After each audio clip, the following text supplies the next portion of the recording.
Assalamualaikum warahmatullahi wabarakatuh. Pada kesempatan ini, kami dari kelompok 1 akan mempresentasikan mengenai konsep politik otonomi dan desentralisasi pemerintahan daerah. Sebelumnya, kami akan memperkenalkan anggota kelompok kami, yaitu Ahmad Masda, Deskar Karoba, Faudia Reski Amalia, Nufa Sintia Andari, dan Sahrul Ramadan. Selanjutnya, simaklah uraian materi yang akan kami presentasikan. Kata politik berasal dari bahasa Yunani yaitu polis, yang berarti kota, yang berstatus negara. Aristoteles dan Plato menganggap politik adalah suatu usaha untuk mencapai masyarakat politik yang terbaik. Dapat disimpulkan pengertian politik adalah segala urusan yang menyangkut negara atau pemerintahan melalui suatu sistem politik yang menyangkut penentuan tujuan dari sistem tersebut dan cara mencapai tujuan tersebut. Konsep politik dapat diuraikan menjadi beberapa bagian, yaitu yang pertama, negara. Konsep politik yang paling utama adalah negara, seperti arti dari kata politik yang bermakna negara. Maka segala bentuk politik berpusat pada negara atau pemerintahan. Fokus utama dari politik ini adalah sistem ketatanegaraan dan lembaga-lembaga negara. Yang kedua, kekuasaan. Konsep politik kekuasaan membahas mengenai ruang lingkup politik yang luas dan dinamis, namun tetap menyangkut keadaan sosial masyarakat. Kekuasaan politik dalam suatu negara dipengaruhi oleh sosiologi dari ruang lingkupnya, yaitu masyarakat. Sebagai negara dengan sistem politik demokrasi, Indonesia menempatkan rakyatnya dengan kekuasaan kedaulatan tertinggi. Maksudnya adalah segala sesuatu yang diatur dalam negara bersumber dan untuk rakyat. Yang ketiga, pengambilan keputusan. Konsep pengambilan keputusan menyangkut segala cara pengambilan keputusan dalam dunia politik yang diambil secara kolektif dan ditujukan kepada masyarakat seluruhnya. Proses pembuatan kebijakan yang diterapkan untuk masyarakat semua melalui proses pengambilan keputusan. Yang keempat, kebijaksanaan umum. Konsep kebijaksanaan umum digunakan oleh pengambil keputusan dalam dunia politik dalam usaha untuk memilih tujuan serta menerapkan cara untuk mencapai tujuan tersebut. Kebijaksanaan umum dalam politik hanya dimiliki oleh orang yang memiliki kekuasaan untuk melaksanakannya, seperti contohnya kepala negara maupun atau ketua partai politik. Yang terakhir, pembagian atau alokasi. Konsep alokasi pada politik memiliki arti pembagian atas nilai-nilai sosiologi. Pembagian di sini ditujukan kepada masyarakat yang diupayakan dapat merata sesuai kondisi masyarakat. Yang selanjutnya adalah konsep desentralisasi. Konsep desentralisasi yang diberlakukan di Indonesia telah memberikan implikasi yang sangat mendasar, terutama menyangkut kebijakan fiskal dan kebijakan administrasi negara. Menurut Rondinelli, memberikan 4 dimensi desentralisasi yang diuraikan dalam tabel berikut. Kategori desentralisasi ada 4, yaitu desentralisasi politik, desentralisasi administrasi, desentralisasi fiskal, dan desentralisasi ekonomi dan pasar.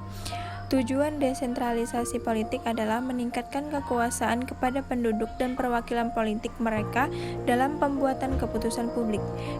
Instrumennya, perbedaan konstitusi dan undang-undang, pengembangan partai politik, penguatan legislatif, pembentukan institusi politik lokal, pendukung kelompok kepentingan publik yang efektif. Yang kedua yaitu desentralisasi administrasi. Tujuannya memperbaiki efisiensi manajemen untuk penyediaan layanan publik. Instrumennya dekonsentrasi, delegasi, dan devolusi masing-masing dengan karakteristik yang berbeda. Yang ketiga yaitu desentralisasi fiskal. Tujuannya memperbaiki kinerja keuangan melalui peningkatan keputusan dalam menciptakan penerimaan dan pengeluaran yang rasional. Instrumennya pengaturan kembali dalam pengeluaran, penerimaan, dan transfer fiskal antar tingkat pemerintahan. Yang terakhir yaitu desentralisasi ekonomi dan pasar. Tujuannya menciptakan lingkungan yang lebih baik bagi dunia usaha dan menyediakan barang dan jasa berdasarkan respon terhadap kebutuhan lokal dan mekanisme pasar. Instrumennya yaitu transfer fungsi pemerintahan kepada organisasi bisnis, kelompok masyarakat, atau organ melalui privatisasi dan penguatan ekonomi pasar melalui deregulasi.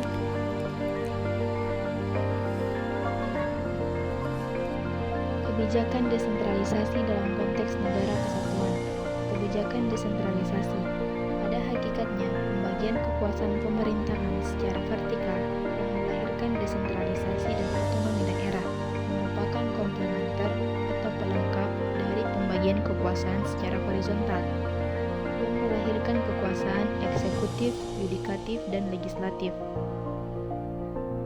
Dalam prakteknya, Terdapat dua macam bentuk negara dalam kaitannya dengan pembagian kekuasaan secara vertikal, yaitu negara kesatuan dan negara federal. 1. Karakter dasar yang dimiliki oleh struktur pemerintahan regional atau lokal. 2. Proses pembentukan struktur pemerintahan regional. 3. Sifat hubungan antara struktur pusat dan struktur regional. 4. Keberadaan konstitusi. 5. Derajat kemandirian yang dimiliki oleh struktur regional.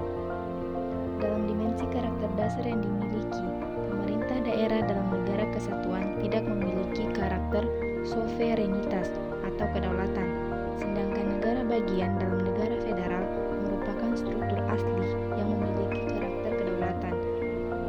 Dalam dimensi proses pembentukan struktur pemerintahan daerah di negara kesatuan dibentuk oleh pemerintah pusat melalui undang-undang dan dapat dimekarkan ataupun dibubarkan kembali melalui undang-undang. Pemerintah daerah di negara kesatuan adalah bentukan pusat.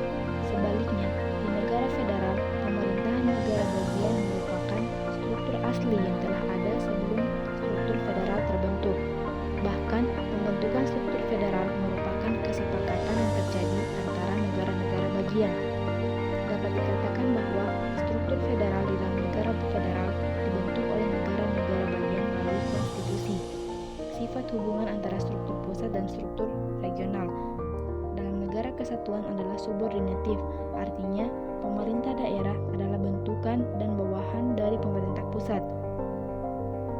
Sedangkan dalam negara federal bersifat koordinatif, artinya antara struktur negara bagian dan struktur federal dalam negara federal menunjukkan keadaan dan kedudukan yang sama.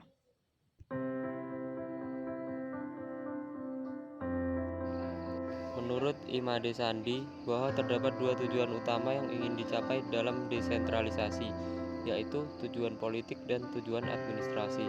Tujuan politik akan memposisikan pemerintah daerah sebagai medium pendidik politik bagi masyarakat di tingkat lokal dan secara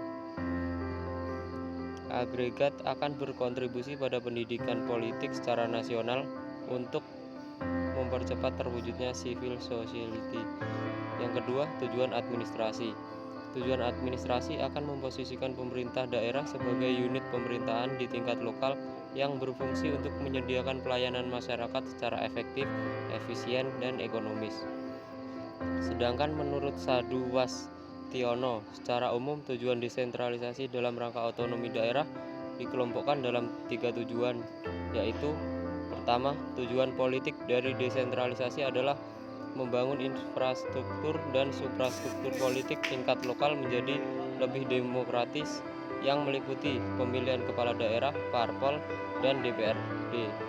Yang kedua, tujuan administrasi dari desentralisasi adalah menciptakan birokrasi pemerintahan lokal yang mampu memaksimalkan nilai efektivitas, efisiensi, kesetaraan, serta ekonomis yang meliputi kegiatan pembagian urusan pemerintahan, pembagian sumber keuangan, pembaharuan manajemen pemerintahan, dan penataan pelayanan publik. Yang terakhir, tujuan sosial ekonomi dari desentralisasi adalah meningkatkan kesejahteraan masyarakat secara keseluruhan agar menjadi lebih baik dibanding dengan keadaan sebelumnya dengan indikator peningkatan IPM, ketahanan sosial, dan kerukunan sosial. Tujuan otonomi daerah berdasarkan Undang-Undang Nomor 32 Tahun 2004 tentang Pemerintah Daerah, Pasal 2 Ayat 3. Pemerintah daerah sebagaimana dimaksud pasal pada ayat 2 menjalankan otonomi seluas-luasnya, kecuali urusan pemerintah yang menjadi urusan pemerintah, dengan tujuan meningkatnya kesejahteraan masyarakat, pelayanan umum, dan daya saing daerah. Berdasarkan ketentuan tersebut disebutkan ada 3 tujuan otonomi daerah, yakni 1. Meningkatkan kesejahteraan masyarakat. Peningkatan kesejahteraan masyarakat diharapkan dapat dipercepat perwujudan melalui peningkatan pelayanan di daerah dan pemberdayaan masyarakat, atau adanya peran serta masyarakat dalam penyelenggaraan pembangunan daerah. Yang kedua, meningkatkan pelayanan umum. Yang ketiga, meningkatkan daya saing daerah. Upaya meningkatkan daya saing diharapkan dapat dilaksanakan dengan memperhatikan keistimewaan atau kekhususan serta potensi daerah dan ketatanegaraan yang dimiliki oleh daerah dalam bingkai negara kesatuan Republik Indonesia. Selain itu, terdapat beberapa tujuan pemberian otonomi daerah, di antaranya distribusi regional yang merata dan adil. Yang kedua, peningkatan terhadap pelayanan masyarakat yang semakin baik. Yang ketiga, adanya sebuah keadilan secara nasional. Yang keempat, adanya pengembangan dalam kehidupan demokratis. Yang kelima, menjaga hubungan dan harmonis antara pusat, daerah, dan antar daerah terhadap integritas Republik Indonesia. Yang ketujuh, mendorong pemberdayaan masyarakat. Yang terakhir, menumbuhkan prakarsa dan kreativitas, meningkatnya peran serta masyarakat, dan mengembangkan peran dan fungsi DPRD. Sekian presentasi dari kelompok kami. Salah hilap mohon maaf. Wassalamualaikum warahmatullahi wabarakatuh.